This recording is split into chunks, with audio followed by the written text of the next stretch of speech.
Assalamualaikum warahmatullahi wabarakatuh. Bismillahirrahmanirrahim. Alhamdulillahirabbil alamin. Allahumma shalli ala sayyidina Muhammad wa ala ali sayyidina Muhammad. Puji syukur kehadirat Allah Subhanahu wa taala yang telah memberikan kita banyak sekali nikmat, terlebih nikmat iman dan Islam. Dan salah satu nikmat yang sedang kita rasakan adalah nikmat bertemu dengan bulan Ramadan, bisa beribadah di dalam bulan yang suci itu. Shalawat dan salam kita sampaikan pada baginda Rasulullah Muhammad sallallahu alaihi wasallam. Mudah-mudahan kita menjadi hamba-hamba yang istiqomah mengikuti sunnah-sunnah beliau dan kelak mendapatkan syafaat baginda Rasulullah sallallahu alaihi wasallam. Amin. Sering kita mendengar orang mengatakan, andai ini adalah Ramadan terakhirku.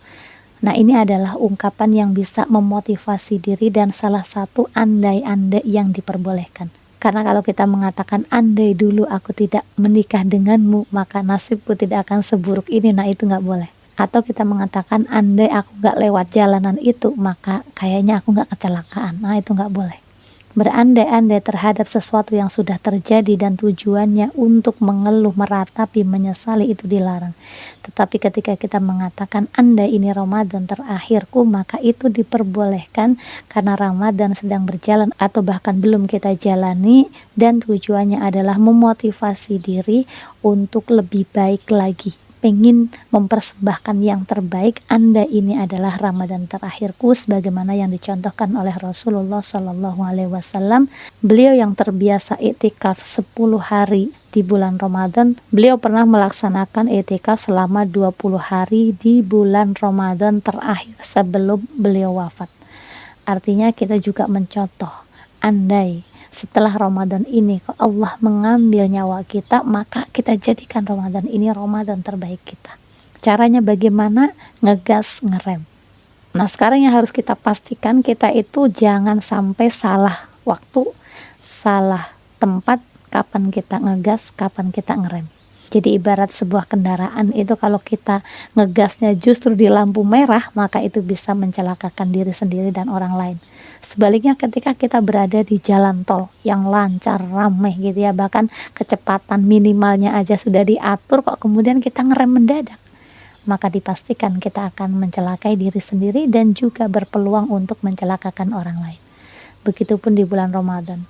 Ya, kapan kita ngegas, kapan kita ngerem, itu sudah ada tempat dan waktunya.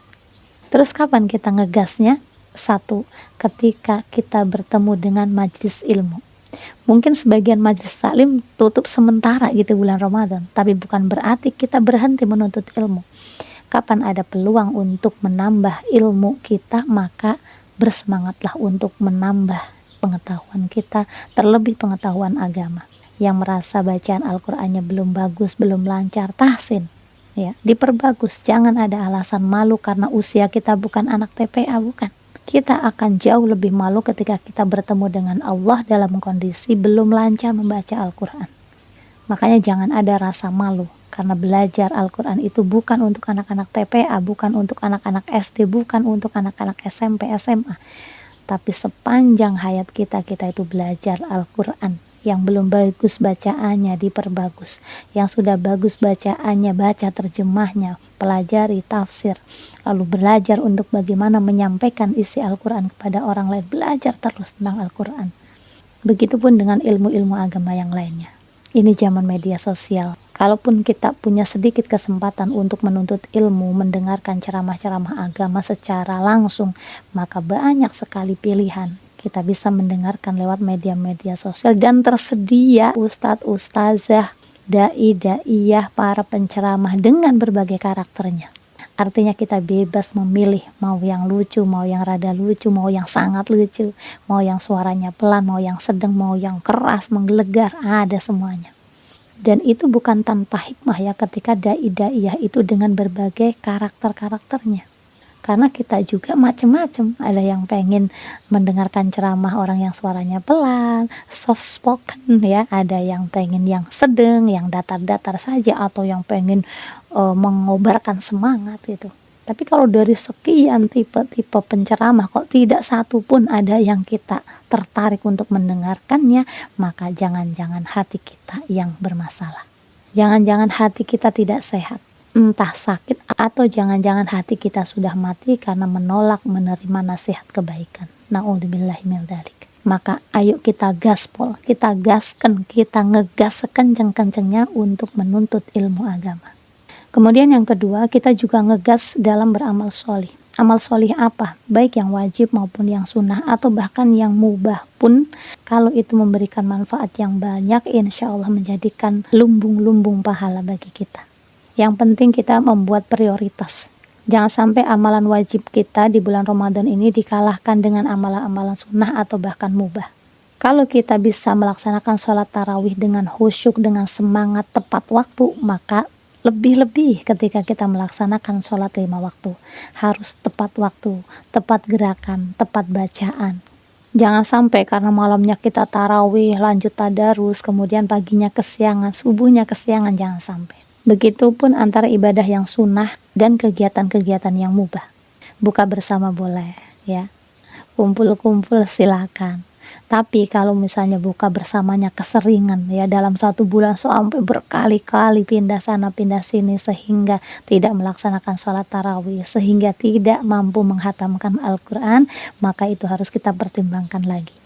Boleh sesekali buka bersama, ya sekali 2 kali, tapi itu pun kalau bisa jangan sampai mengganggu ibadah sunnah kita berupa sholat tarawih, apalagi gara-gara buka bersama kemudian sholat maghribnya telat, sholat maghribnya buru-buru di akhir waktu. Na'udzubillah.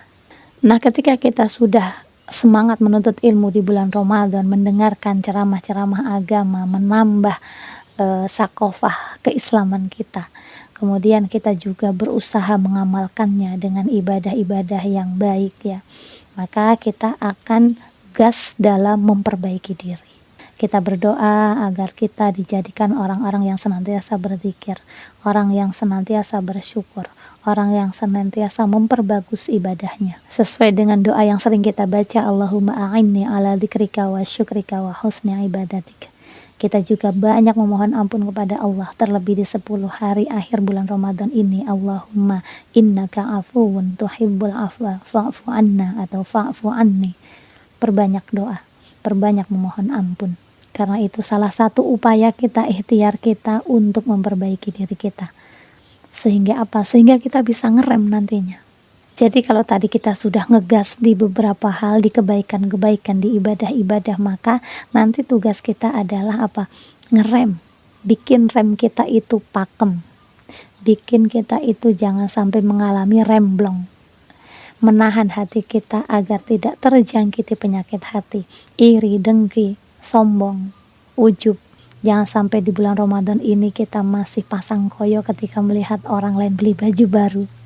Jangan sampai di bulan Ramadan ini kita masuk UGD gara-gara tetangga beli mobil baru. Na'udzubillahi min dzalik. Karena kalau tidak dimulai dari hati, maka nanti lisan kita juga tidak akan terjaga. Makanya nanti setelah rem hati kita, rem juga lisan kita agar tidak mengucapkan kata-kata kecuali kata-kata yang baik saja. Ucapkan hanya kalimat-kalimat yang bermanfaat. Jauh-jauhlah dari ghibah, fitnah, adu domba. Jangan sampai kita di bulan Ramadan ini dilarang makan, bahkan yang makanan-makanan halal, minuman-minuman halal, tetapi kita sendiri justru makan bangkai saudaranya. Kalau yang halal saja tidak diperbolehkan, apalagi makan bangkai. Bisa jadi ibadah fardu kita, puasa Ramadan kita jadi berantakan. Sah tetap sah, tapi berkurang pahalanya, atau bahkan kalau berlebihan melakukan dosa dan maksiatnya bisa hilang pahala kita. Insya Allah kalau kita sudah bisa ngerem hati kita dari penyakit-penyakit hati, bisa ngerem lisan kita dari perkataan-perkataan yang tidak baik, maka nanti anggota tubuh lainnya, mata, telinga, tangan, kaki, dan semuanya akan mengikuti menjadi lebih baik. Terlebih ini sudah memasuki 10 akhir bulan Ramadan, maka kita semua berharap dengan ngegas kebaikan-kebaikan, ngegas ibadah-ibadah baik yang wajib maupun yang sunnah, memperbaiki kualitas serta kuantitasnya, kemudian kita ngerem juga dari dosa dan maksiat serta apapun yang dilarang oleh Allah Subhanahu wa taala. Kita berharap akan bertemu dengan Lailatul Qadar dalam kondisi kita sedang beribadah, beramal sholih. Sehingga kesempatan untuk mendapatkan pahala yang lebih baik dari pahala ibadah 1000 bulan akan kita dapatkan. Amin ya rabbal alamin. Terima kasih dan mohon maaf atas segala kekurangan. Hadanallahu wa iyyakum ajma'in. Wassalamualaikum warahmatullahi wabarakatuh.